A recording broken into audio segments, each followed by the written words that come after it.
So, let's get into it. What annoys you most? Slow drivers, deer controls, which is operating thing,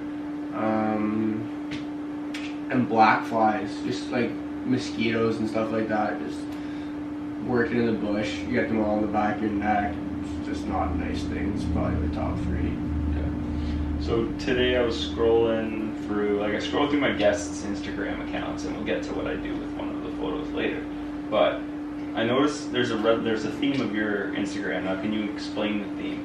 Because I think I have an idea of what it is. Yeah, for sure. Most of my Instagram is based on more outdoorsy things and action sports.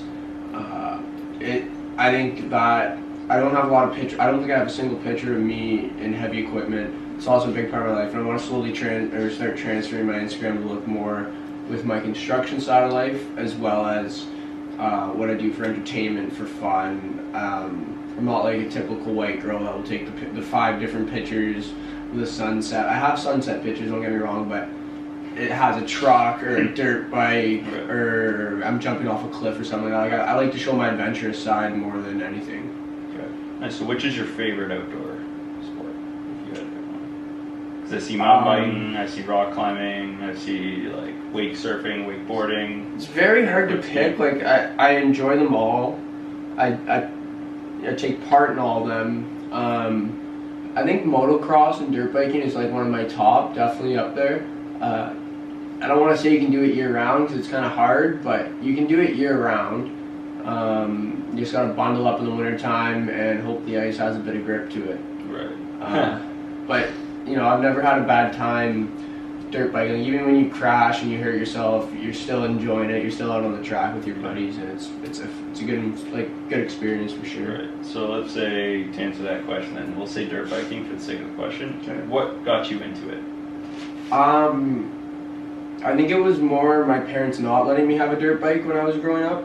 That made me want a dirt bike. Makes sense. And then I was working, and one of my buddies was talking to me about how he was going to sell his bike. And I'm like, dude, I'll buy that. And then I got it was a Honda 125R. I got that, rode it for a couple months. Didn't have as much power as I wanted it to. I kept blowing it up too. And then like with that bike, I also learned how to work on dirt bikes, do some more mechanical stuff. And then I was able to take that, and now I have a 450 that I just love riding. Nice. Honda 450? Honda. Easy. Ride red. Ride red. Easy. So, let's shift then. After high school, for people who watch the Davin and Glenn show, you kind of you talked about it a bit, but I felt, looking back, it was stretched out a bit. Oh, I put it on speaker. I'm sorry. Put it on speaker. Wrong like that. 100%. Hello. Hello. Hey, How's it going? great, you? Good. Where are you at? Matt Nona's with Glenn and Jillian. Oh, okay. Yeah. Cool. It is. Can I give you? Are you having fun? Yeah. Can I give you a call back in 15 minutes? Yes, sir. Okay. Are you, one second, are you hanging out with them tonight? I was gonna get ready to go to bed, I think. Oh, okay. Why? Well, I'm just gonna invite you over for a bit. We haven't even eaten dinner yet. Like I said, I'll call you in about 15 minutes and I'll figure it out. Okay. Okay. Well, everyone's here, then I'll ask you about it. Well, tell him still kicking. Okay. Talk to you later. I'll talk to you later, babe. Okay. Love you. Two. Bye. Well, that's that. So, I'm sorry. when you transitioned, what kind of gave you the mindset to do what you did in terms of, you didn't jump into school, you didn't do a victory lap like my last guest, Sadiq, you didn't jump into a trade right away. What was your kind of mentality for it? In all honesty, I didn't have one. messed around in high school more than I should have. I didn't do I didn't do homework. I didn't go to class as much as I really should have, and I regret that now. But I didn't really have a plan after high school. Like, I knew I was working at the summer camp, and I was lucky enough to get, a connection to do construction, landscaping, and I knew I liked working with my hands. Like, I like physical labor to an extent. No raking. And with that connection from Steve, like, I slowly got into machines, and I realized how much I love machines. Mm-hmm. I like working on them. I like working with them. Like, I can spend days on end in a shovel doing the exact same job. Do. Yeah, Nice. and I never get bored of it. I don't know. There's something about an excavator that you just can't get bored with going in circles. That's fair. Yeah. So I didn't. So in all honesty, I didn't have a plan after high school. I knew I wasn't going to university because I didn't apply. I didn't even bother because I knew, like, I'm just going to waste Yeah, it's like, if time, you're gonna money. waste time, might as well not do it. Yeah, and like, was it the best decision at the time? No, No. because I didn't have a plan. Do you think it wasn't the best decision at the time for what everyone else wanted? Because it seems like it was the best decision for you. It was the best decision for me. Financially for everyone who's paying. Yeah. You would have lost your mind in the university program. So like university, college, I consider that the same thing. It's like post-secondary. Depending on the program, realistically, yeah. Yeah, like, I knew I wasn't going to go to med school, right? Right.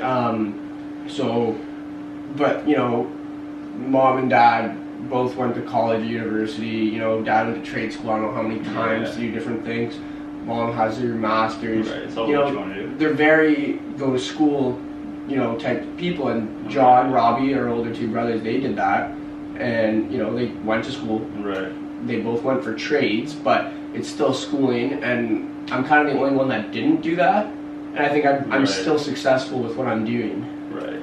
So it's just a different way of looking at success. Mm-hmm. It's not really a forced path. Whereas, so with my kind of decision specifically with it it was less the program I wanted it into, and it was like, all right, what do I like to learn about? Oh, I like to do this. I can't do construction and drafting, like learn about the construction industry if I'm like just walking around all day or like reading books a couple hours a day, right? So it's like, oh, this looks cool, but it was more, all right, where do I want to go to school? All right, Ottawa. Okay, now let's find the program I want. Oh, they have one. That works. Oh, it'll pay me well? Yeah. All right, let's see how this works out. And like for you, you grew up in a house full of tradespeople, like mom or dad, John, Robbie. We're all in the trades. The whole family's in the trade except for mom, but she still has her own part in it, right? Right. So I think that's like why you went into architecture without even knowing about it. Like, you like that because you grew up in that sense. It's interesting to learn about. Yeah, you grew up with that surrounding you, so that's what you knew, and that's what, like, as much as you might not be the first guy to grab the hammer on the work site, you're the guy that's still wanting to come help. Mm-hmm. And that's why I'm like, yo, I'll go to site with you guys every day. Yeah. I'm like, I'll go. Like, I'm glad. And I was talking about this with someone else the other day. I was like, do you like your job? I'm like, yes, I really enjoy it. The only thing is, if I was doing that exact job, setting on one project over the course of time, I'd be like, Lose your mind. lose my mind. But it's like, hey, every second day I'm going out to do like a site measure. I'm going to meet with clients one day at like their place on like McFarland Lake or in these houses that I'm like, oh, I didn't know the house out here. I just get to rip there, talk to them for an hour about what they want to do, and then put their vision on paper and then build it to them.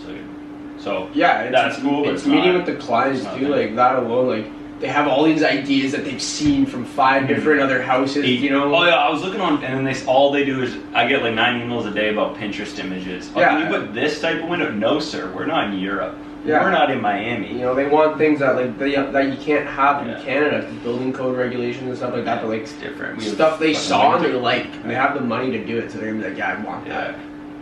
Sometimes it's not the brightest way of approaching it, but who's gonna say no to projects? Who's paying the bill? So they are. Might as well, you gotta do what the client wants regardless of. And then you can talk shit about them every Friday, so it's all good. Yeah. So it's kind of how it is. Let's backpedal a bit to what the beginning of your answer. You said not going to class as much, and you regret it. Why? Because now that I've kind of plateaued a bit on what I can learn, I'm still learning every day. Right. But I kind of plateaued a bit on like, okay, like I'm at this stage, what's next? And I've been here for a little while and I haven't figured out like You need that next step. Yeah, so now I'm going for my septic field bed installer tickets and designer permit, and I have to challenge the designer course. So I have to get almost 100% on my designer course because of my age, and then I might have to take the course afterwards no matter what, whether I pass or fail. So it's wow. So it's stupid. But because of my age, how many 20-year-olds are going for designer permits? There's 3 people in all of Sudbury that have that. Right. And I would be the 4th. So I've now looking back and like I do more desk work like for like my job now than I did in high school. Right. And it's difficult for me. The whole paperwork thing is difficult. So it's a matter of me just stepping up, smartening up like I didn't do in high school, and actually do paperwork. So you felt you would have maybe learned that type of learning sooner to get into the applied habit yourself to get into the habit to understand how to apply it later. Like I can do it now. Learn something, stash it away, and then use it like it's like a weapon almost. Yeah, have it in the back arsenal, pocket. yeah, exactly. And be like, oh, I've done this type of learning before high school, and then that's how you learn and whatever, and you grow. Even though the whole school system and method of learning isn't the greatest. I don't agree with that system, but no, not at all. But shop class. What are you gonna do? Yeah, it was an eye opener. There was like in grade 12, I had to I drew something. This is my first like big eye opener with how different they all are. It's like, oh, thinking in 3D but doing it 2D. It's a different way of thinking of looking at things and thinking of it all. But when I had to draw something out, and then I got all the pieces, all the materials, and I'm like, here's the drawing, here's the detail, let's build it. And I was like, I don't fucking know what the fuck. Oh shit. I'm good. I gotta put this on, but I drew it and I understand the drawing, but I don't understand how to put. Ooh, this is an issue. Hey, Mr. Cole, sir. Yeah, Glenn. This is my issue. All right, let's fix that. Yeah.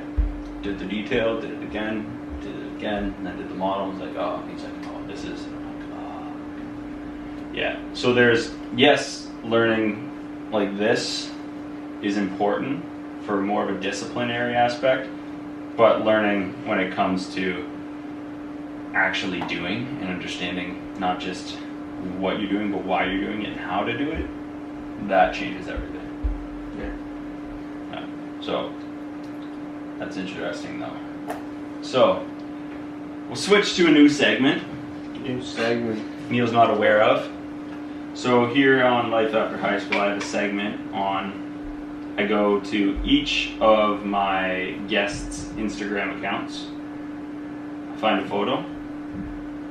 So, Neal_YG, right there. Soon to be YG Contracting. We've got Ontario Limited number. And I find a photo, and the segment is called Explain Yourself. Oh, God. So luckily for you, our past girlfriend, helped out and edited that one. edited your Instagram. It's the caption on that. So there's a photo here of Neal like this with half a snowball in his hand. That was a full snowball. Throwing a snowball, not about to throw it. Big hands. And the caption is nature. Is that what I put as the caption? Explain yourself. I gotta look at this again, dude. I haven't been this far down. Oh, Jillian liked this one, bud. Yeah, so did I. It's the only one that showed up. Oh, give it back and look at it. Yeah. That's the photo. February 21st, 2017. Wow. Okay, that would have been.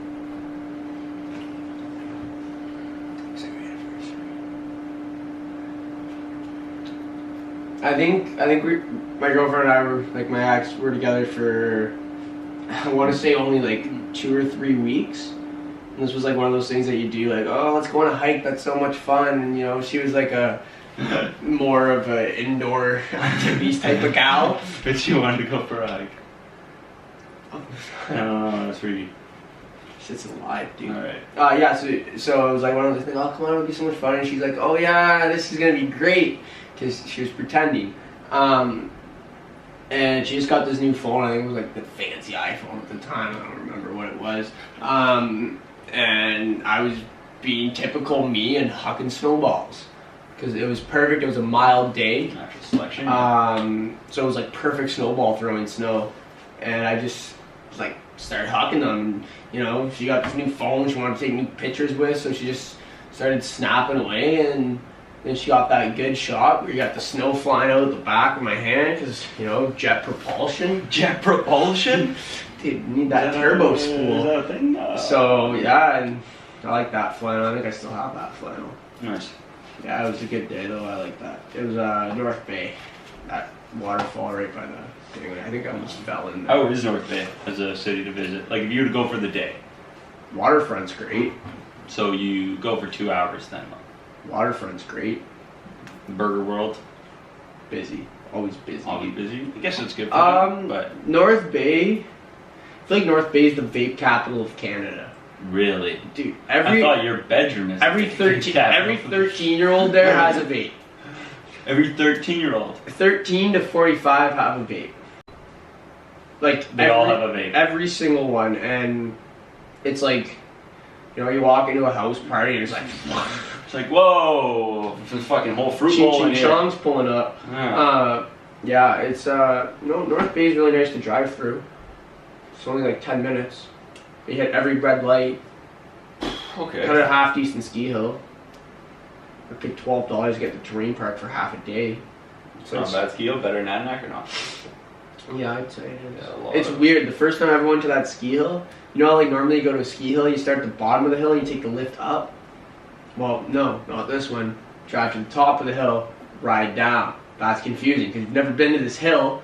So like when you go up the lift, you know, you start to get the feel for what you're dealing with. Right. You know where to go. But then when you start at the top, you're like, just bomber. Wide open, wax the board, give her. We went to a pretty sweet one, Jillian and I, in the Muskokas. I can't remember what the name of it was called though, but Blue Mountain? no, I wish. Moonstone? No. It was in the Muskokas, it was in Huntsville actually, Mount St. Louis? and it was pretty sweet. It was the one I went down shirtless. That's weird. Remember that? You remember that? I remember- I know the Remember picture. That photo? That was all. So, Neal, a couple questions off the cuff for you. If you could travel anywhere in the world, where would you go and why? Italy, just to see family and See family? see my background.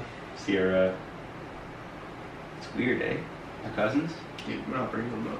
That's That's crazy. what I don't want to talk about. They're amazing people to hang out with. I'm sure. They had so much to do too. They're like, hey, we're gonna go to this village. It's all candlelit. I was like, this is freaky. You guys don't It's have super power cool. yet? They didn't have Guys power in haven't that had village. They turned it electricity? all off. I think. Excuse me. So, and now, okay. You just had one question that you're in? I have a few, but I'm debating between the two. So, Swap 'em all. Italy to see the cousins. What would you do with your 15 minutes of fame? 15 minutes to be known for. Like, you know, it's like you're that good-looking cashier, and for some reason someone touts a photo of you, and then all of a sudden you're famous, and you have 15 minutes on Ellen. What do you do with that 15 minutes on Ellen? Roughly 2.4 million people will see this video. I think I would just hang out with Ellen. Like I wouldn't Just- I wouldn't try to be the next top star by breaking out a guitar and ripping 4G chords. I would just be who I am, having a conversation with Ellen. Fame isn't anything special for me. It's not what I want. How many children do you want? 2 boys. 2 boys? Yeah. Or you name them? I don't know. That's far away in the future. Far away. YG1, YG2. Junior Junior and junior. Okay, so Neal, Fun. how would you like to die? Peaceful. Like I don't want to say peacefully, but like Like in a hospital, no, that's surrounded that's by not people being peaceful, like, dude. "Hey, Neal, Like- sucked up to 6 different machines that you aren't sure what all their purpose Nah, is." that's not peaceful. Like I want to die doing something I'm enjoying. That's fair. Like like I don't want it to be I don't want to fucking my last moments of life be painful, but like at the same time like you know, if I'm doing something I'm enjoying, you know, I'm going to be smiling, I'm going to be having a good time, and that's the best way. That's fair.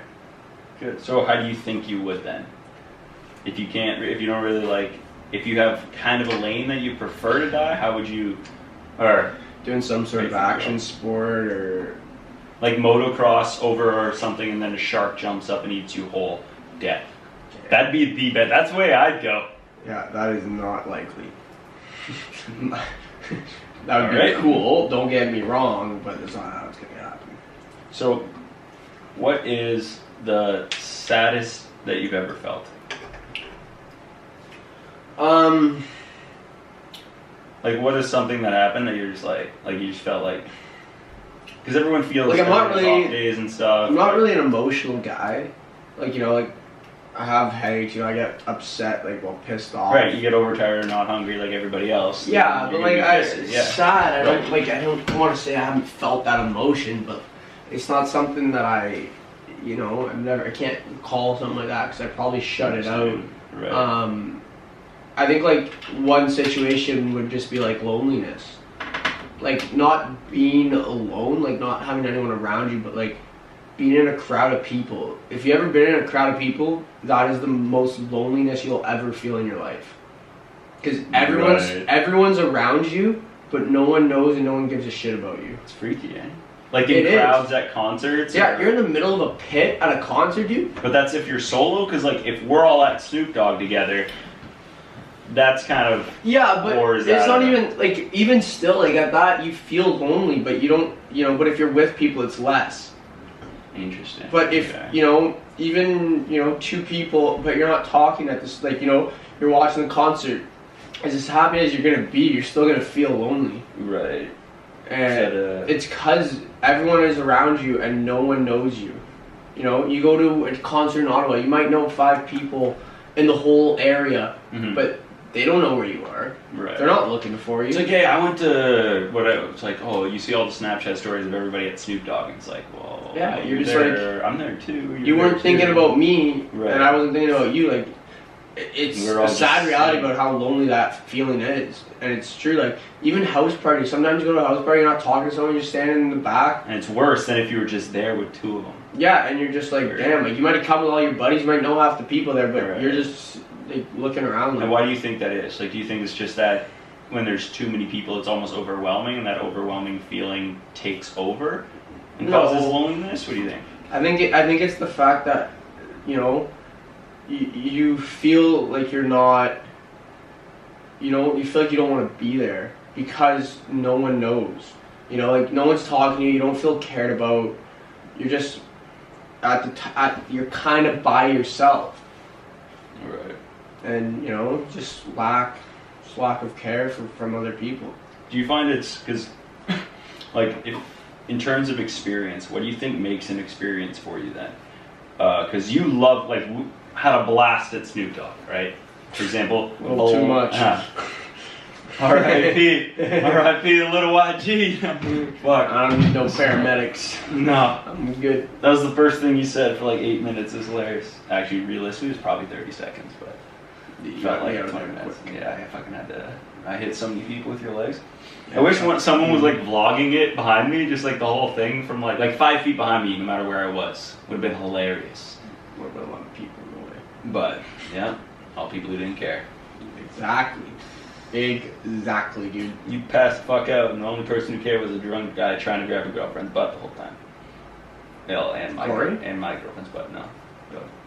Yeah, the guy was just like bumping close, and I kept looking like this motherfucker. Dude, how's the way busting with you? Yeah, he bumped into you once, and like I was like, I swear to fuck. Dude, you probably drunk me. Yeah, well, maybe. Might have been right in your beer. You just cracked the case. Done. Go, let's go. You guys can't blame me, dude. No, sure. Oh, I don't blame you, right? It's gonna be in one of our Snapchat videos, 100p. Fuck, it has to be, man. Pull up memories. You think John, was, like, what did John respond with? Like, did he message you after about the situation, or was he just like, I hope the weed was good? Yeah, I didn't talk to him. Fair. Yeah, he was like, no. So, I feel with that, though, there's 2 types of experiences, and you can classify them as either canoe trip experience, just as a general category, or roller coaster experience? So the roller coaster experience is something that while you're doing it, it's super fun. Oh my god, like this not give a shit thing. That like while it's happening, it's a blast, but after you don't really like, man, I'm so glad I did that. Like remember the time we went. Or like canoe trip thing where like it's awful, shit happens, but you end up making it through it. Where it sucked maybe for most of it during, and you're overtired, exhausted in the sun, hungry, thirsty, overtired, overtrained, under the weather, and then you get out and then a week later you're like, fucking glad we did that. Like I think for me it's more about making memories and then, you know, living it. Like, you know, like kids nowadays, you know, they're popping more Molly than they know what to do with for that night. And they're doing it the next night, and then the next weekend, and you know, they're just doing it to have a good time then. They're not doing it to have memories. Right. And you feel if you take those like psychedelic drugs and stuff, you don't get the memories? It's not, well, what do you do in Legendary when you're hyped up on Molly other than diving onto a plastic table? It's like, yo man, we took Molly last weekend or we did shrooms all day. I'm like, yes, but if that was it, what did you do all day? Yeah, so for me that's not, that, you know, you're not making any memories, but like even hanging out on the boat, you know. Like today? Hanging out on the boat, chilling, just having a good time, like. Talking shit about your older brother's water skiing abilities. Wake surf, but. Wake surfing abilities. Yeah, like but those are more memories, like. Those are memories that are going to last you a lot longer than that cool party you had in high school. I don't remember half the parties I went to in high school. So why do you think people tend to relive high school moments? Like, oh man, we don't want to do stag again? Because they don't have the good experiences after. Like, high school was fun, dude. I enjoyed it. Right. But I've moved on because I've had better experiences. You know, like, I've had better opportunities to have more fun, but I don't need to go back and hang out with high school kids. You're an interesting case, in my opinion, because there's peaking in high school, and then there's maturing sooner. And maturing, I mean, like, you could develop, or, like, the people you surround yourself with do certain things, and you go and experience more sooner type thing. Because there's people who would, like, relive high school shit, and then there's people who did it, and are like, yeah, it is what it is. Like, parties are fun, but sometimes it's like, oh, like, I had buddies a couple weeks ago when we were there, and I was like, man, this guy's 16, and he's like chanting. What the fuck am I doing here? This is at Davins. Oh yeah, that's what I mean, dude. Like, that was the one where I was like, man, there was a moment he was like, he was 16, and I was like, I don't want to talk to you while you're vaping in my face. And like honestly, like with that is, like a lot of the people I hang out with are older. They're all 25. Yeah. They're bitching about getting married. They're at that stage of their life where it's just like that's real. Like. And that's something you're not thinking about. They're in real life. At least 8 years. Yeah, but it might not be that I'm not thinking about it. But those are the people that I connect better with. Interesting.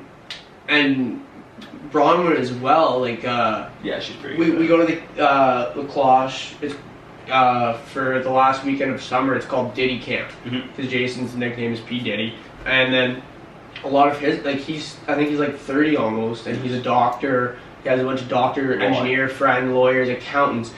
And Bronwyn was 17 last year, and she got along so well with all of them. And because she has the same kind of lifestyle I do, where like I don't want to be with, I don't want to hang out with kids my age because they're stupid, they're losers now. Everyone in high school has pretty much dropped off, in my opinion, because they're all. They're going to post-secondary and they're just getting drunk, college party life, trying to get on it every day. And then even prom, like the prom party, I was like, okay, like what am I doing here? Yeah, and you're not even that far out. I'm like 2 years. Two or years like, yeah. And I'm like, wow, this is just wow. Yeah. And even prom was just like, yeah, like I'd rather be at Diddy Camp than this place any day.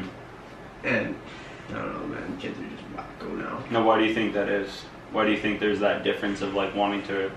Because they got in that friend group where all they like to do is party together, and they've always just known how to, like, they can't handle each other sober, so they all just drink, and then they're able to handle each other like that. They're just not fun sober together. They're like, man, I don't know what we were gonna do together. Exactly. Like I can be sober, still willing to do crazy shit like I always do, even whether I'm hammered. I think I'm more responsible when I'm hammered than when I'm sober.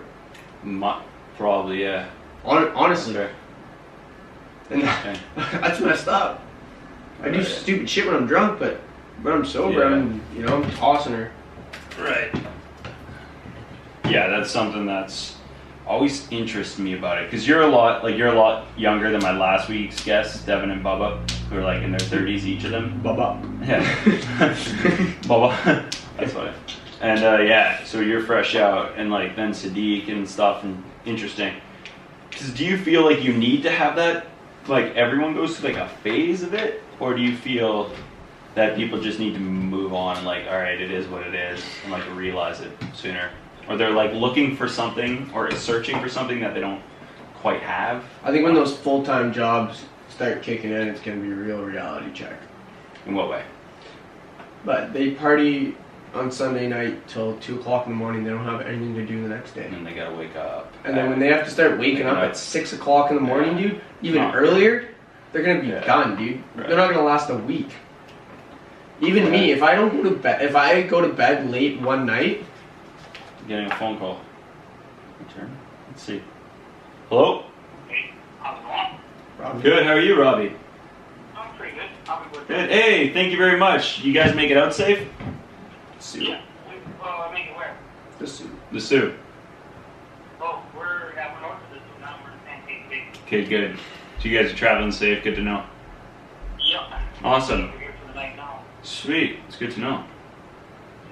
Awesome, man. Thank you. Yeah, when are you guys back? I'll link up with you. Back on the 11th. Okay. 11th? Or the 9th. Or the 9th? 9th, I think. 9th? Okay. 8th or 9th, and then I work for a couple of days. Sweet. Yeah, I'll find you that weekend. Okay. Okay. Sweet. Right on. All right. Have fun. Have a wicked birthday. Yeah, thank you so much. I appreciate you calling. We'll have some drinks here when we get back. Oh, sounds good. We need to do that. Hey, Yeah, we do. Take it easy. All right, cheers. Say hi to the family. Later. Bye. Okay, we'll do. Bye. Cheers. Yeah. Yeah, as a group, like, not just like me or not just you, like fucking Brazilian, Caprano, even if we just go and they're doing something, whatever. Like, let's go. Can we just pan the camera on Jillian for a second there? That? 2 at once! Like, Double up. double dipping it. So, shit. Okay. Sorry. Yeah, it's not your fault. Yeah. I was like, I recognize the number. It's good, I can plug that in as a contact. It's a good idea. Mm-hmm. Hopefully you'll So, get like 3 yeah. more. Sweet. So you think it's just like they found that friend group, they got invincible, and then they just need to, it's that, they gotta get out of it. They can't, dude, doesn't matter when you wait, like, they'll have to wake up before 9 on a Monday. Unless you're working night shift, then you're sleeping all day. Yeah, which some people are like, oh, it's great. It's like, there's still a routine. No, night Why is it the worst thing? Like, night shift is the worst thing, and it's like in the wintertime, most of my shifts were at night, because that's when you plow, there's no one out. And you start at like 7 o'clock at night, and you go till you're done, which is normally like 5 o'clock in the morning. You know, most mines are 12s, so you're working 6 to 6, 4 to 4, or 5 to 5. You know, whatever the mine's at, and man, after a 12-hour shift, you're done. Right. So you go home night shift, and you're trying to sleep during the day. Mm-hmm. And if you don't, like, if you're not used to that, and everyone's awake during the day, everyone's calling you, you hear noise, everything like that, it's just so hard to sleep. Yeah, you can't get that proper rest you need for those. Yeah. Not just, you're not just chilling for 12 hours, lazing around, like, you have shit you gotta do and expectations. Yeah. Right? So it's It'll not, hit them like a ton of bricks. easy. And I hope it does. Couple tones, dude. Couple tones. What, instead of like working 16 hours a week at a schwack ass? Yeah, dude, you're working at Foot Locker. Like a retail store, kicking it. Nothing wrong with retail if you're like, if there's somewhere to go with it, but less so. That's gonna manage 4 freaking franchises. Yeah, it's like I'm the manager of 19 branches, but yeah, that's there's a woman I used to teach her kids swimming lessons, and she would always come back. I don't know what the hell she's doing, and she'd always come back and be like, hey, I work in retail, so when I was working the other day, I'm the manager at Softmock, and I'm like, well, you just gave me a name of a store I'm not shopping at. Dude, manager of Softmock, that's a real accomplishment. Dude, yeah. Like, she was like, yeah, I'm in Get at business. me. She had, she stares at me, she was like, hi Glenn. I'm like, yo, you're 45, I'm just trying to go to class right now. I don't want any moccasins, okay? Thank you. So, yeah, it's like, I'm okay. We got sweet Chuck Taylors there, like my Converse there, from I think These aren't Chucks, these are Converse. they're both. Chucks are high. Got both. Okay. Got both there. Got both there. You don't have Chuck Taylors. One day. And I'll get a sophomore to finish this story. Yeah, so no, it's just like. Hey, can we cut this and restart when you actually have Chuck Taylors? Yeah, we'll cut and restart. We'll do another one for everyone watching. Mr. Neal here is like, It's got fucking shit. You don't need that shit. yeah, I mean, yeah, dude. No. So, I got Air Max Air Force One, but if you had to define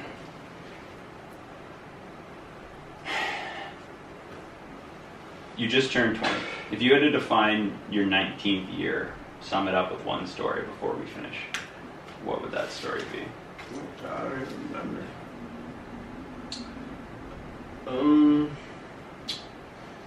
The year started off right. I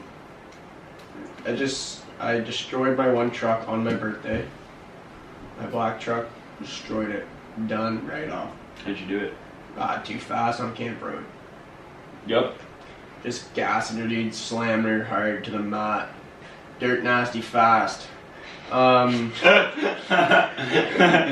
nasty fast. My Instagram name now. Dirt nasty.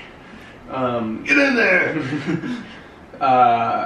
And then my new truck kind of was most of my 19th year.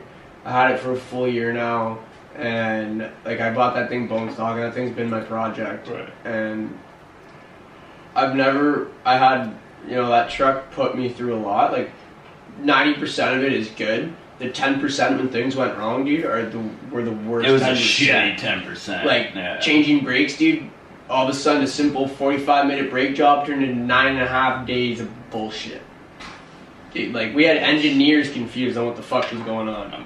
The people that designed the goddamn thing didn't know what the fuck was going on. Seriously, we don't know. They're just like, yeah, dude, try this. Didn't work. Okay, we'll try this. Wait, it didn't work. We already tried it, dude. We went through the entire brake system on the entire truck, dude. Couldn't figure it out. And then we just started replacing the parts I already replaced, hoping one was defective, and that was the case.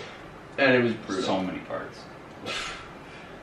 We went through gallons of brake fluid. So I think that truck was kind of like my 19th year. You know, I got I wouldn't say my dream truck, but, you know, I turned it into my truck. Nice. So yeah, your truck and everything that happened with the truck in the 19th year. Yeah, that thing made me. Interesting. So to finish it off, one of the last questions. What is your dream truck? Describe it to me. We'll go on customtruck.ca and find it. No, we don't need to do that. It's not. My dream truck isn't like a huge SEMA build.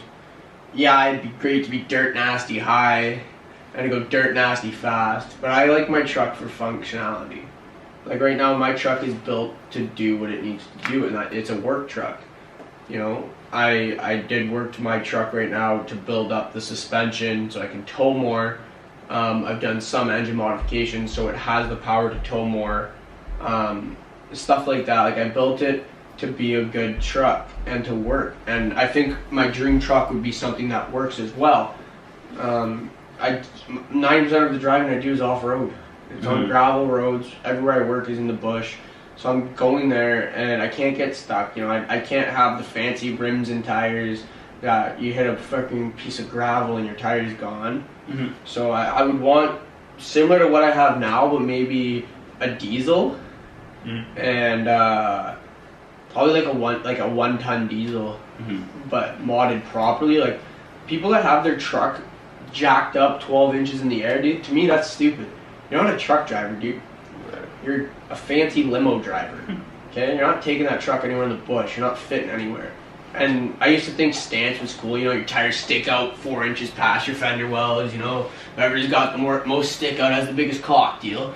And that's what it was. And Lyndon's still in that scene. Yeah, dude, he loves stance more than anything. I'm like, how do you like not being able to use your mirrors? You paid $200 for tow mirrors and you can't even use them. Okay, because they're covered in road salt. Jesus, man. But I used to be all in that. Right. But I don't want that anymore because it's not functional. You know, Right. I bought tow mirrors for my truck so I can tow. so I can look in my mirrors. Okay? I don't even buy them, so every time I see like any piece of dirt, I gotta avoid it. So it'd be a functional truck, but still nice. Still 110 diesel. 1-ton diesel. 1-ton diesel. GM, dude. Easy. Not a dually though. Not a dually. I don't need that big booty. Interesting. Okay. Sweet, Neal. So I think for the first one, we were going to be a guest. I think this is good. We covered it all. No JO talk, so that's good. Yeah, I got some questions. And things we can touch on next time. So thanks, buddy. Appreciate it. Thanks for having me in my place. No problem. Cut that shit.